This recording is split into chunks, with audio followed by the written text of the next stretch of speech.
Arc-en-Ciel, votre émission marocaine, chaque dimanche pour tout savoir sur le Maroc. Actualité, culture, économie, société et animation festive. Avec Abdelatif, Arc-en-Ciel au cœur du Maroc.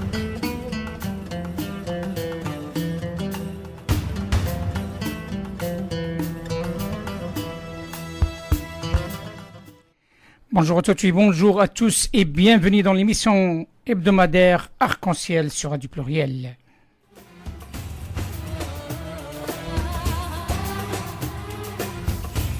Arc-en-Ciel Info.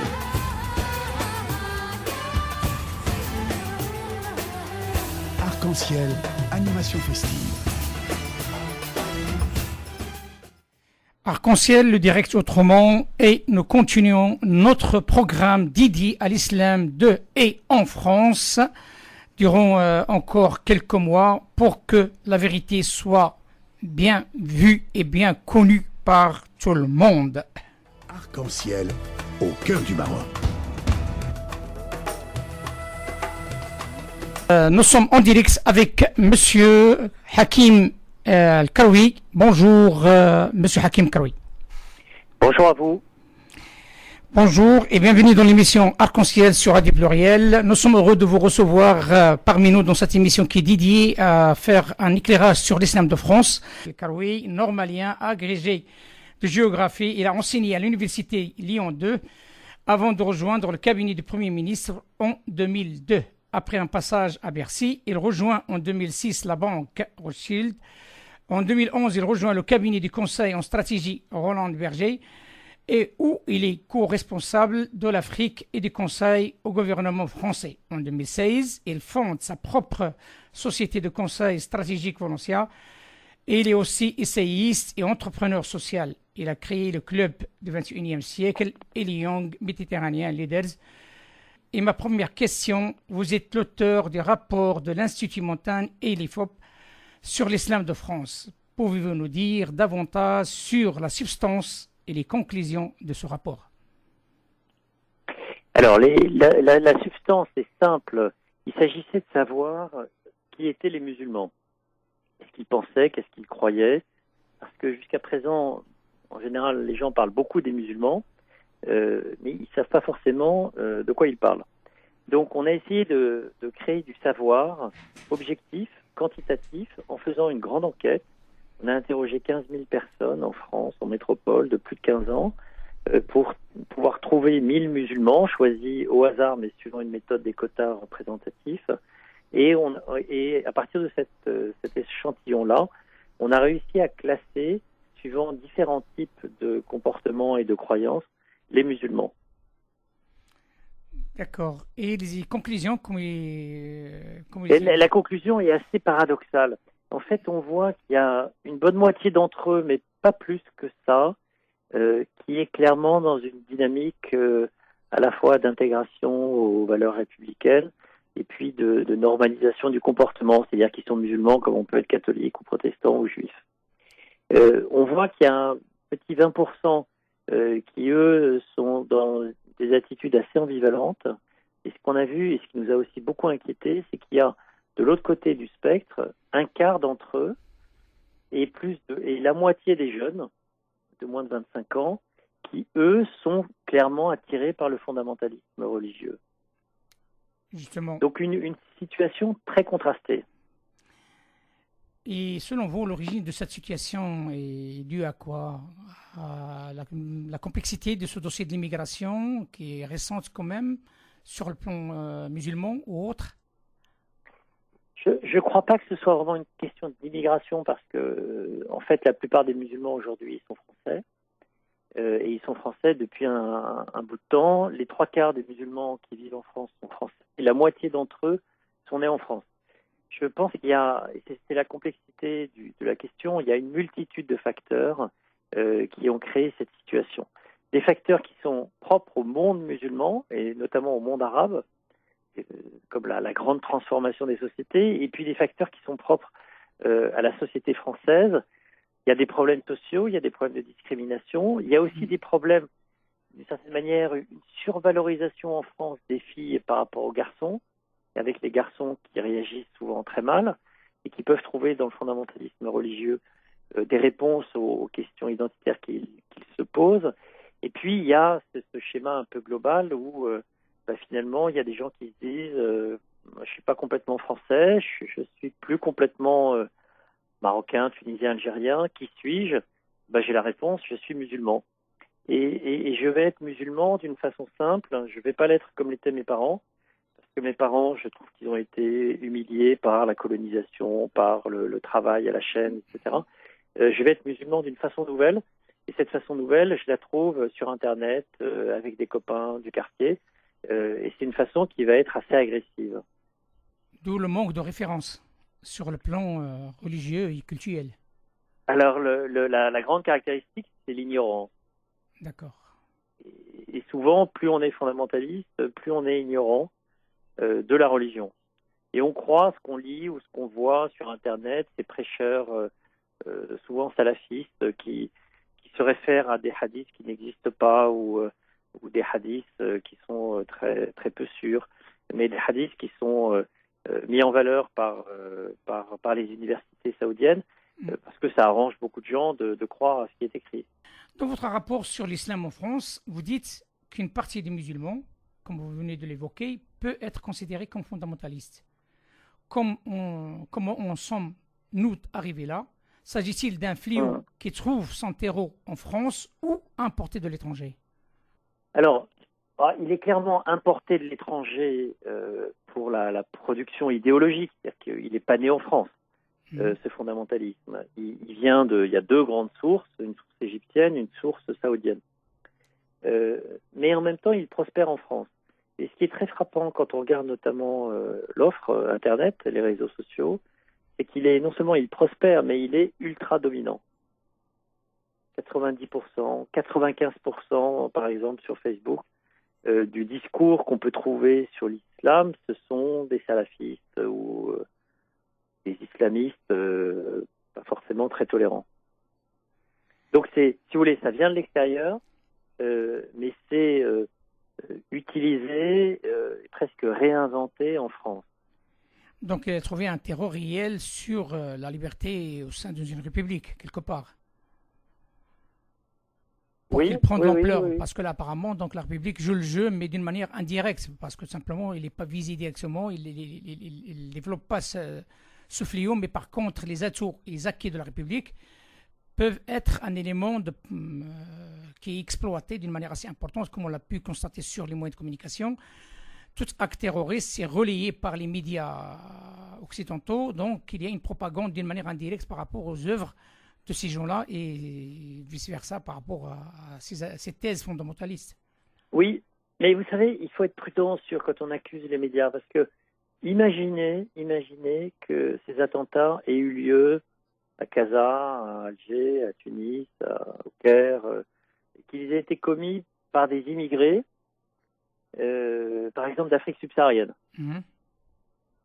Qu'est-ce qui se serait passé dans ces capitales-là? Et qu'auraient dit les médias du monde arabe? Ils auraient dit exactement la même chose que les médias occidentaux. Et il est probable que des populations immigrées dans ces pays, par exemple d'origine subsaharienne, auraient été attaquées violemment. Ce qui ne s'est absolument pas passé en France et en Europe. Malgré la violence des attaques, avec des attaques qui visaient des enfants explicitement, etc. Bien sûr. Donc moi je trouve que en fait, la réaction en France est très mesurée. Et je trouve que la réaction des médias l'est aussi.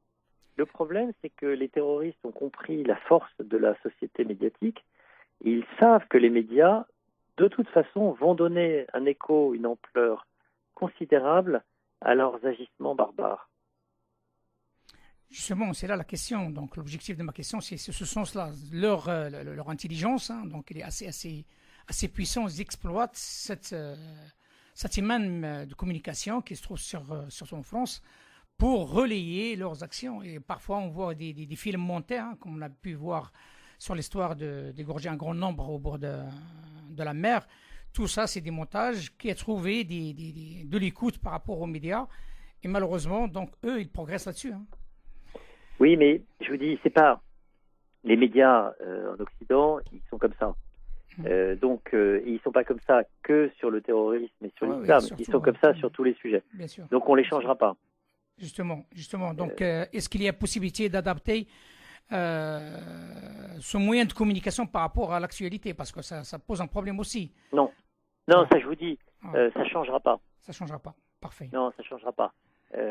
Mais par contre, ce qu'à mon avis, il faut changer, c'est il faut être capable, et c'est vraiment le rôle, la responsabilité des musulmans de France, Mhm. il faut être capable de construire un discours alternatif musulman pour ces médias-là, pour leur montrer que les terroristes n'ont pas le monopole. Est-ce que selon vous, les médias sont récepteurs d'un élan de ce style que vous venez de citer, c'est-à-dire Oui, je crois. Oui, vraiment. eh bien, écoutez, Ça se voit pas parce qu'il n'est pas très organisé. Mais franchement, à part certains médias qui sont vraiment de mauvaise foi, je crois qu'il y a plutôt il y a un grand intérêt des médias. Et vous savez, il y a un grand intérêt des Français pour l'islam. Ce qu'on a vu après les attentats en 2015, c'est que le nombre de livres sérieux consacrés à l'islam qui ont été vendus en France le nombre de ventes a été considérablement augmenté.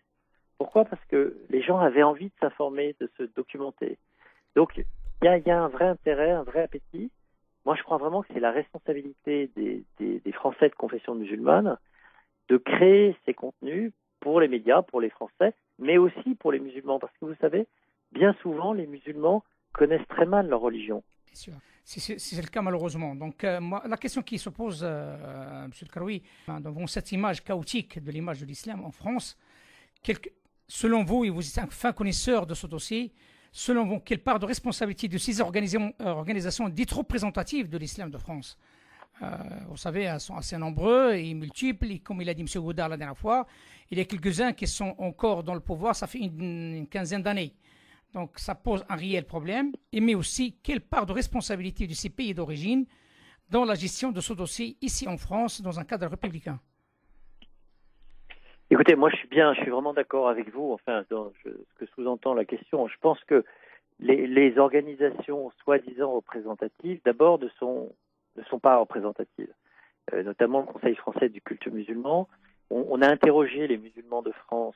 On leur a demandé, est-ce que vous pensez que vous êtes représentés par le CFCM? Il y a 9% qui nous ont dit oui.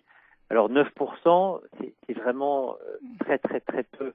Donc le CFCM n'est pas représentatif. Par ailleurs, le CFCM représente, non pas les musulmans, mais représente des grandes mosquées et des fédérations. Ces grandes mosquées, ces fédérations, en fait, ce sont les influences étrangères, marocaines, algériennes, turques, comoriennes. C'est elles qui sont organisées en France par l'intermédiaire de mosquées que bien souvent ces pays financent.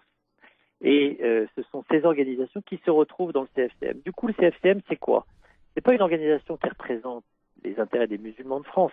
C'est une organisation qui représente les intérêts des pays d'origine des musulmans de France. C'est pas du tout la même chose. Exact. Et du coup, le CFCM, bien souvent, n'a pas envie d'avancer sur un certain nombre de dossiers, soit parce que ça va gêner ses intérêts et les intérêts de ceux qui pilotent les mosquées dont ils sont l'émanation, soit parce que ça va gêner l'intérêt des pays d'origine qui veulent utiliser la religion et l'islam pour avoir de l'influence en France sur leurs ressortissants d'origine, mais aussi sur le gouvernement français.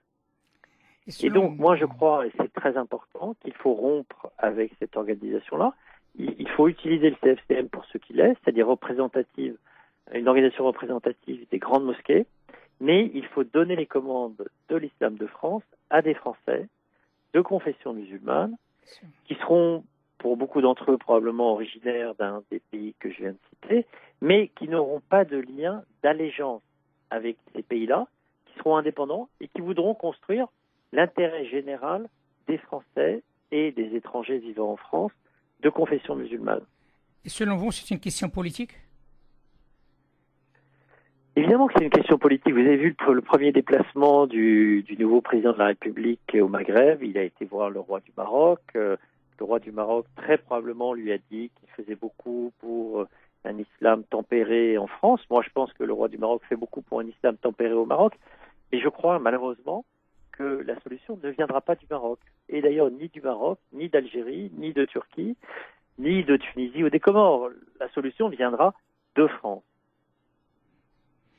C'est la question qu'on s'est posée depuis un certain temps. C'est pourquoi cette émission, il a consacré maintenant presque 2 mois. Il continuera pendant encore 2 ou 3 mois supplémentaires à faire comprendre un petit peu comme quoi il y a des musulmans ici issus, donc des musulmans français qui ont la capacité de gérer ce dossier. Et chose qui a été appuyée soit par M. Liski, soit par M. Godard, soit par d'autres. Donc tous les intervenants qui sont passés chez nous, tout le monde est accueillant de cette notion, ce nouveau ère qui promet énormément de choses. Et surtout, nous sommes heureux d'avoir encore un jeune président. Peut-être, pourquoi pas, c'est l'occasion d'en parler. C'est l'occasion d'évoquer avec lui ce renouveau de l'islam de France, parce que jusqu'à maintenant, il y a un réel problème. C'est qu'il y a un fossé entre les organisations et la population musulmane qui se trouve en France, qui souffre de 2 choses, coupables et en même temps victimes. Et ça, c'est sincèrement, je ne vous cache pas la vérité, c'est lamentable. Et c'est une situation que les musulmans ne le méritent pas. Et j'en sais rien, qu'est-ce qu'il faut faire. Mais par contre, des personnes comme vous et des personnalités qui ont leur mot à dire, qui ont un bagage intellectuel dans la matière, mais aussi qui sont capables de faire beaucoup de choses, de faire pousser un petit peu ce dossier à l'avant. Je pense que ça devient une urgence pour que les musulmans puissent retrouver la paix dans un cadre républicain. Parce que jusqu'à maintenant, en connaissance de cause, je côtoie beaucoup de monde, tout le monde souffre et tout le monde vit cet amalgame, soit dans la rue, soit dans le lieu de travail, vu que l'islam devient un élément de discussion sur la place publique. Oui, mais justement, si vous voulez, moi je pense qu'il faut dépasser le conflit que vous évoquez entre les victimes, les musulmans qui sont victimes d'abord des terroristes et qui sont perçus comme des menaces. Il faut dépasser ce conflit-là en disant, mais en fait, nous, Français et musulmans, nous sommes responsables. C'est-à-dire que nous ne sommes pas responsables des violences, mais nous sommes responsables au sens où nous devons prendre en main les affaires de notre communauté. Nous ne pouvons pas laisser ces affaires à des pays d'origine qui ne connaissent plus les Français de confession musulmane, et nous ne pouvons évidemment pas laisser ces affaires à des extrémistes. Et pour ça, il faut se mobiliser, il faut travailler bien sûr, il faut créer les institutions qui vont bien, et puis il faut aussi faire le travail au quotidien d'information sur la religion, de contre-argumentation, au XIXe siècle, on disait d'édification. Édification des autres musulmans, parce que, vous savez, bien souvent, les gens, en fait, connaissent très mal, et je parle des musulmans, connaissent très peu leur religion, ils connaissent la tradition, et quand il y a des jeunes qui arrivent en leur disant « mais non, la tradition, c'est faux, le prophète a dit, tel hadith, etc., tel savant, entre guillemets, d'Arabie Saoudite », les gens ne savent pas répondre. Donc moi, je crois qu'il faut vraiment que les musulmans de France se mobilisent, parce que c'est eux qui ont la solution.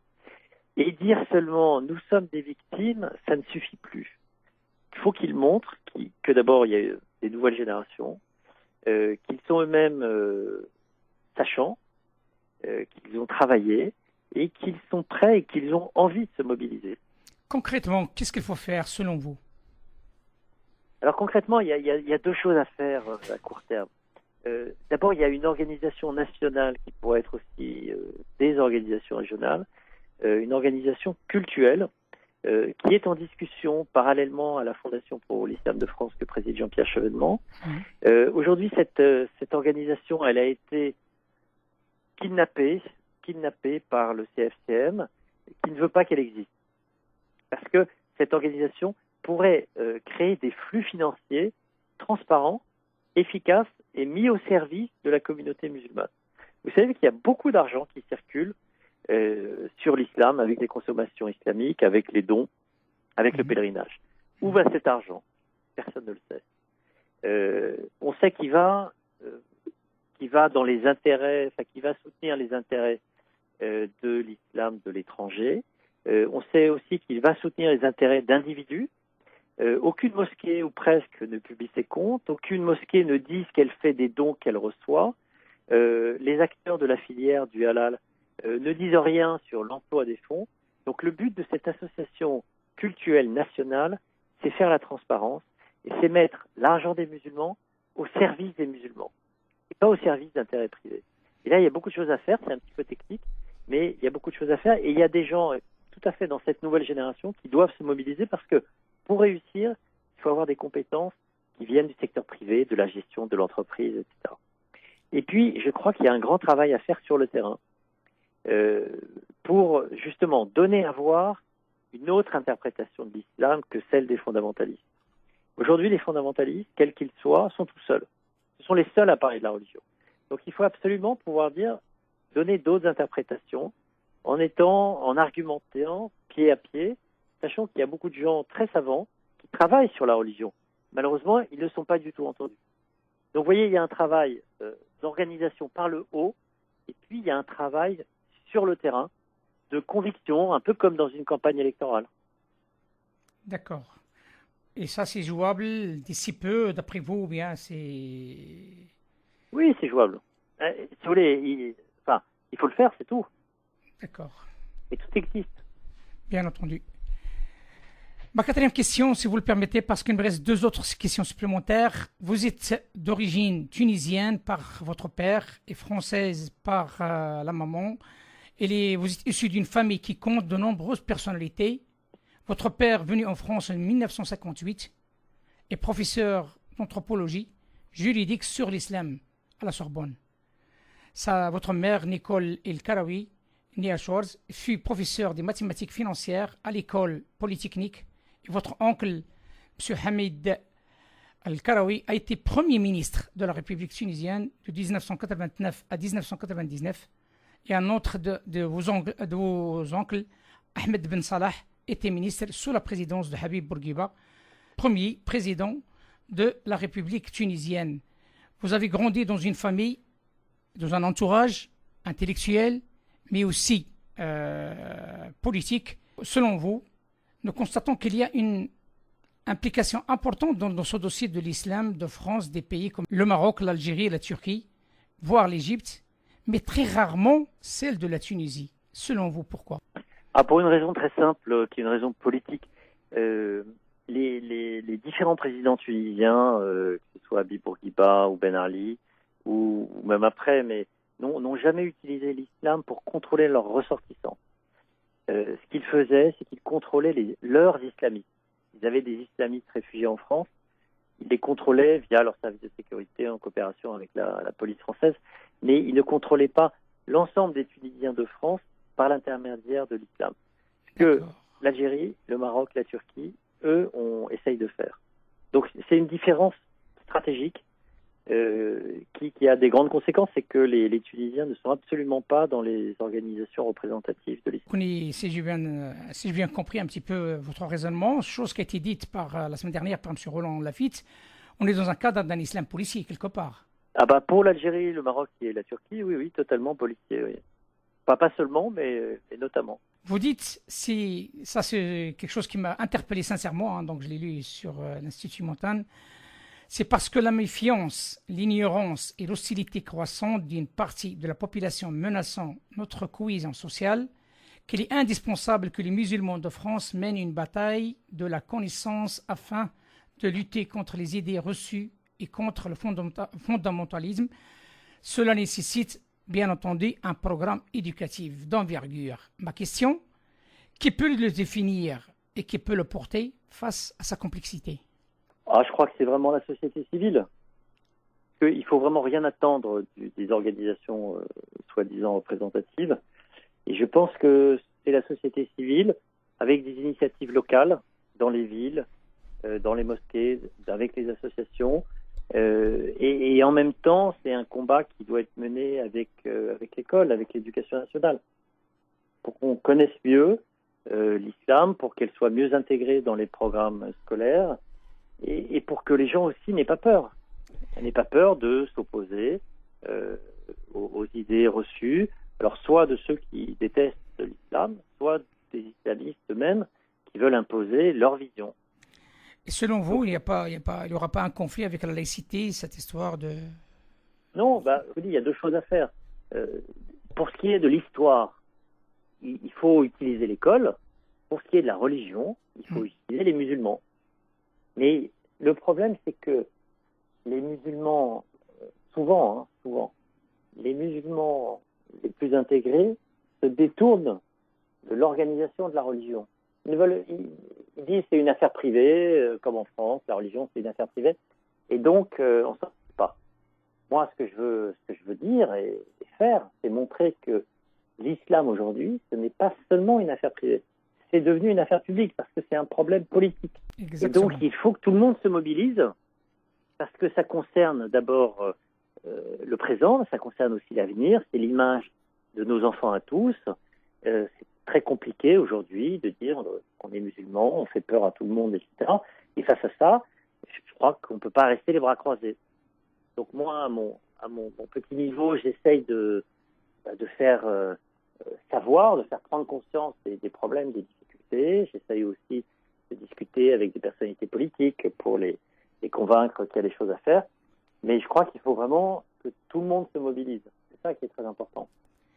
Avec ce nouveau gouvernement qui vient de prendre le pouvoir, et certainement ça va être confirmé ce soir, y a-t-il possibilité, par votre intermédiaire, vu votre connaissance de ce dossier, de proposer à ce nouveau gouvernement pour nous aider à la pleine réalisation de ce que vous appelez l'islam de France, ou bien islam français?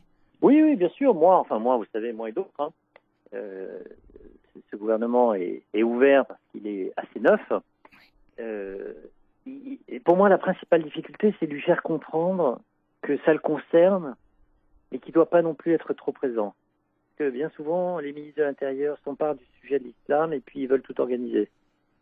Et puis finalement, ils sont d'accord avec les consulats des pays d'origine, ils parlent entre États, tout va bien. Non, là, ce qui compte, c'est que ce soit la société civile qui prenne le leadership, d'une certaine manière, mais il faut qu'elle le fasse avec l'accord, avec l'appui du ministère de l'Intérieur, parce que le ministère de l'Intérieur a toujours un rôle très important dans l'organisation de l'islam, beaucoup plus que dans l'organisation des autres religions. Mais c'est souvent, il faut le dire, à cause des musulmans qui sont incapables de s'organiser. Espérons-le, avec une belle prière pendant ce mois sacré, le mois de Ramadan, qui reste une semaine pour la fin de ce Ramadan. Ramadan Karim à vous et à vos proches et en même temps à l'ensemble de la communauté musulmane. Ici et d'ailleurs, Monsieur Hakim El-Karoui, je tiens à vous remercier infiniment par rapport à votre acceptation. Je sais très bien que vous êtes très pris et vous avez accepté de participer avec nous dans cette émission qui est dédiée à cet éclairage, qui est dédiée aussi à faire progresser ces idées qui sont ouvertes, qui sont neuves aussi. Il faut le dire telles qu'elles sont. Et je vous dis à très bientôt. Merci de votre invitation et puis effectivement, j'espère à très bientôt. Merci bien, à très bientôt. Merci, au revoir. Au revoir.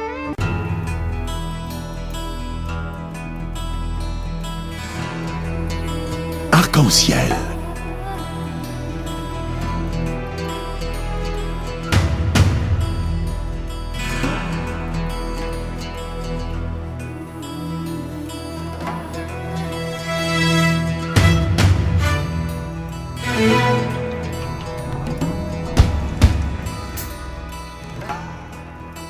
Arc-en-ciel, votre émission marocaine, chaque dimanche de 14h à 15h pour tout savoir sur le Maroc. Actualité, culture, économie, société et animation festive. Avec Abdelatif, Arc-en-ciel au cœur du Maroc.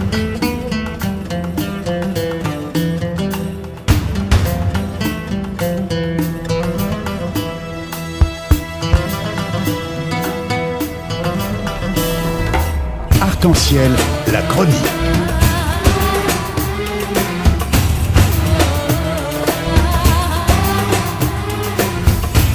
Arc-en-ciel info.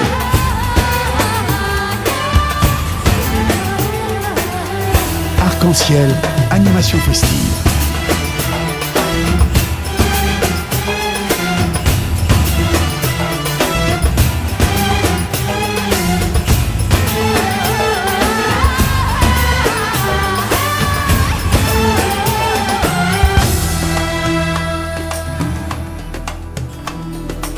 Arc-en-ciel au cœur du Maroc.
Thank you.